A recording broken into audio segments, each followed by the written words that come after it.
जानी रखु एसएससी बा स्टाफ सिलेक्शन कमिशन तरफ दुईटी पोस्ट डिक्लेयर कराई।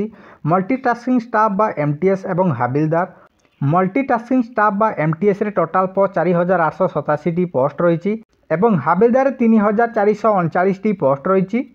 मल्टीटास्किंग स्टाफ बा एमटीएस रे एजुकेशन क्वालिफिकेशन मैट्रिक पास रही एवं havildar education qualification matric pass रही। फिजिकल वाकिंग रही मेल मानकर 1600 मीटर 15 मिनट रही एवं फीमेल मानकर 1 किलोमीटर 20 मिनिट रही एवं हाइट रे मेल मानकर 157.5 सेंटीमीटर रही एवं फीमेल मानकर 152 सेंटीमीटर हाइट रही। मेल मानकर चेस्ट 81 ରୁ 86 सेंटीमीटर रही। एथिरे मिनिमम एज 18 वर्ष रही एवं मैक्सिमम 25 ରୁ 27 वर्ष रही। एथिरे application fee general OBC EWS 100 टंका रही एवं एससी एसटी नील रही एवं ऑल कैटेगरी फीमेल मानकर नील रही। यही पोस्ट टी 27/6/2024 रु एप्लाई स्टार्ट हो सारी।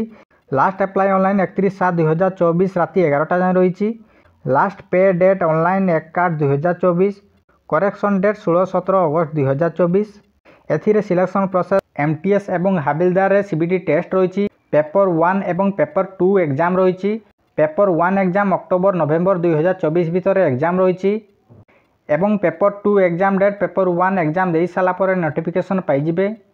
आशा करुच्ची पोस्टर सब डिटेल्स बुझीपारे। अधिक जानापी कमेंट रे लिंक अच्छी से लिंक रे क्लिक कर डायरेक्ट नोटिफिकेशन को रीड करेंगे।